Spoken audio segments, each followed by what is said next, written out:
좋은 아침입니다. 오늘은 8월 20일 목요일입니다. 즐겁고 감사한 하루 되시기 바랍니다. 오늘은 이사야 30장 절반 부분을 보게 됩니다. 이사야 30장 이 앞부분은요, 앞서 29장과 28장에서 암시되었던 죽음과 맺은 언약과 은밀히 숨겨진 도모의 실체가 다름 아닌 이집트와의 정치적 동맹이었음을 명백하게 폭로하면서 시작을 하는데요. 선지자는 이스라엘 백성들이 국가적 위기 앞에서 마땅히 구해야 할 하나님의 뜻을 묻지도 않고 또 주님이 원하시지 않는 동맹을 독단적으로 추진한 행위를 주님을 향한 심각한 패역으로 규정합니다.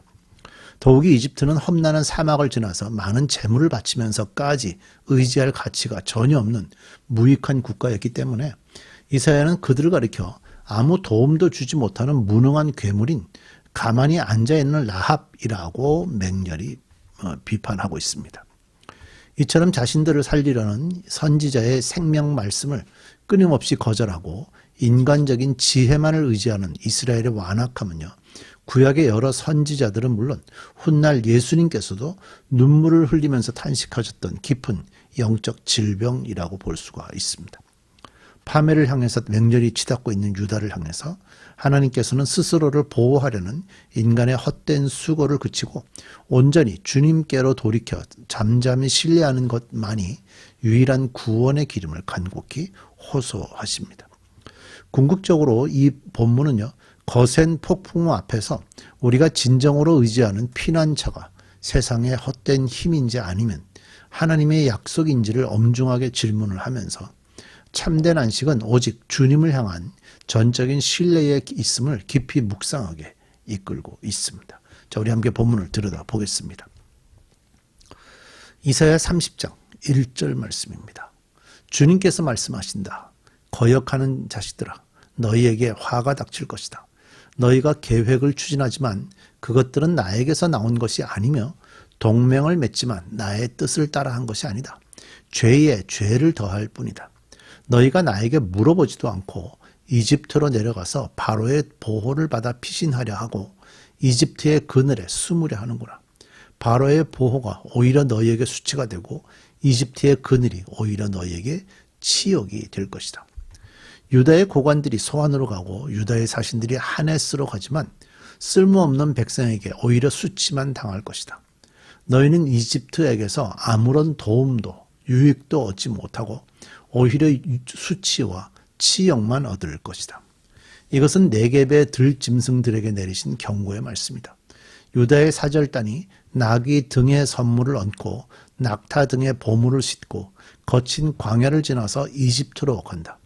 암사자와 수사자가 울부짖는 땅, 독사와 날아다니는 불뱀이 날뛰는 땅, 위험하고 곤고한 땅을 지나서 아무런 도움도 주지 못할 백성에게 선물을 주려고 간다. 이집트가 너희를 도울 수 있다는 생각은 헛된 망상일 뿐이다. 이집트는 맥 못 쓰는 라합일 뿐이다. 이제 너는 가서 유다 백성이 어떤 백성인지를 백성 앞에 있는 서판에 새기고 책에 기록하여서 오고 오는 날에 영원한 증거가 되게 하여라. 자, 이사야 30장 이 앞부분은요, 앞서 언급됐던 그 언약과 피난처, 숨겨진 도모의 실체가 다름 아닌 이집트와의 정치적 동맹이었다는 걸 정리하고 있는데요. 본문의 핵심 주제어는 패역입니다. 그런데 이는 위기 앞에서 세상을 의지하는 유다의 외교적 행위가 곧 하나님을 향한 정면 반역에 해당되기 때문입니다.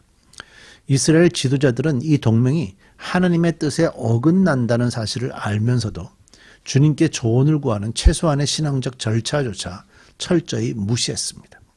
선지자 이사야가 이토록 크게 분노한 첫 번째 이유는 이처럼 만군의 주님을 철저히 멸시하고 외면한 그들의 교만한 태도 때문이었습니다.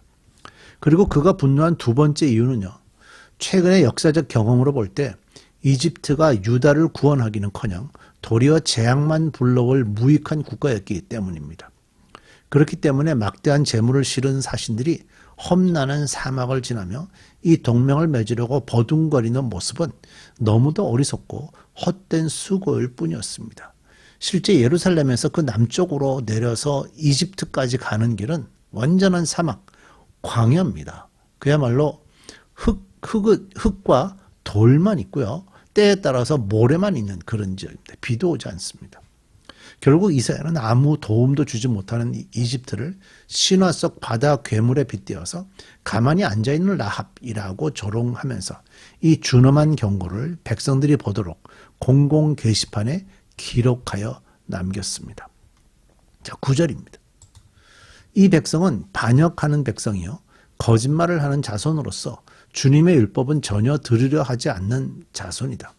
선견자들에게 이르기를 미리 앞일을 내다보지 말아라 하며 예언자들에게 이르기를 우리에게 사실을 예언하지 말아라. 우리를 격려하는 말이나 하여라. 가상현실을 예언하여라.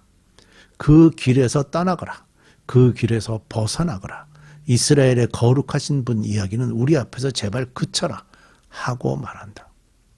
9절에서 11절 말씀은요. 이사야에서 서두에 선포되었던 충격적인 경고를 상기시키면서 하나님의 백성이 예언의 말씀을 끊임없이 거절하는 영적 현실을 엄중히 고발하고 있습니다.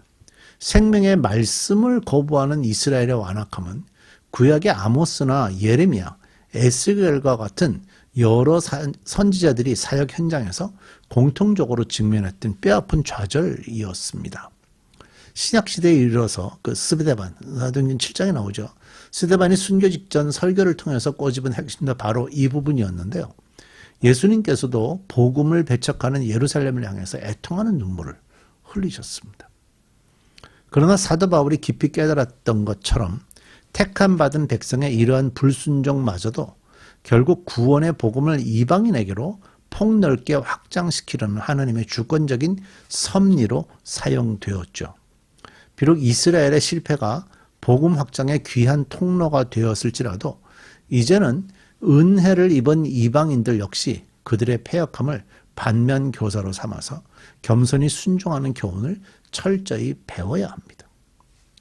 따라서 성경 전체를 관통하는 이 무거운 주제 앞에서 오늘날 우리도 혹시 내 안에 주님의 말씀을 거절하려는 교만한 마음이 남아있지는 않은지 늘 스스로를 돌아보면서 점검해야 합니다. 자, 12절입니다. 그러므로 이스라엘의 거룩하신 분께서 이렇게 말씀하신다. 너희가 이 말을 업신여기고 억압과 사악한 일을 옳은 일로 여겨서 그것에 의지하였으니 이 죄로 너희가 붕괴될 성벽처럼 될 것이다. 높은 성벽에 금이 가고 배가 불룩 튀어나왔으니 순식간에 갑자기 무너져 내릴 것이다. 토기장의 항아리가 깨져서 산산조각이 나듯이 너희가 그렇게 무너져 내릴 것이다. 아궁이에서 불을 담아낼 조각 하나 남지 않듯이 웅덩이에서 물을 퍼낼 조각 하나 남지 않듯이 너희가 사라질 것이다. 주 이스라엘의 거룩하신 하나님께서 이렇게 말씀하신다. 너희는 회개하고 마음을 편안하게 하여야 구원을 받을 것이며 잠잠하고 신뢰하여야 힘을 얻을 것이다. 그러나 너희는 그렇게 하기를 바라지 않았다. 오히려 너희는 이렇게 말하였다. 그렇게 하지 않겠습니다. 우리는 차라리 말을 타고 도망가겠습니다. 너희가 이렇게 말하였으니 정말로 너희가 도망갈 것이다. 너희는 또 이렇게 말할 것이다. 우리는 차라리 날랜 말을 타고 달아나겠습니다. 너희가 이렇게 말하였으니 너희를 뒤쫓는 자들이 더 날랜 말을 타고 쫓아올 것이다. 적군 1명을 보고서도 너희가 1000명씩이나 도망가니 적군 5명이 나타나면 너희는 모두 도망갈 것이다.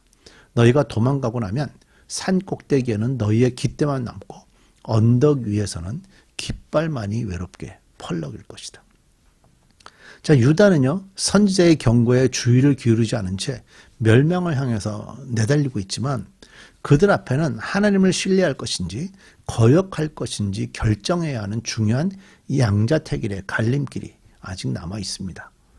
이사야가 촉구한 돌이킴이란 것은 곧 스스로 고집하던 길을 버리고 온전히 하나님께로 방향을 전환하는 참된 회개를 의미하고요. 또 그가 선포한 안식은 위기 앞에서 스스로를 구원해버리는 인간의 헛되고 무익한 노력을 철저히 내려놓는 것을 뜻합니다.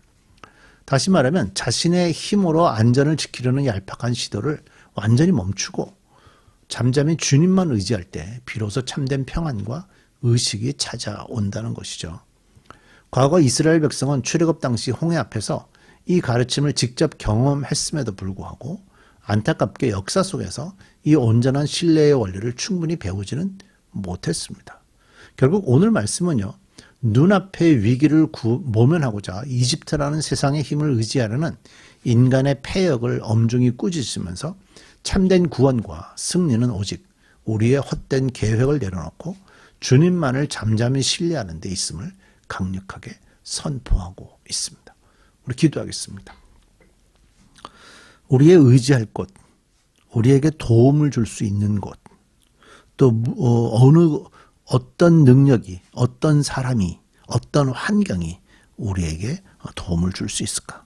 이런 상상들을 좀 내려놓고 하나님의 말씀으로 선택하기로 결정하고 그 하나님의 손 아래서, 그 하나님의 다스림 안에서 살아가는 저희들 되게 해 주옵소서. 예수님의 이름으로 기도드립니다. 아멘.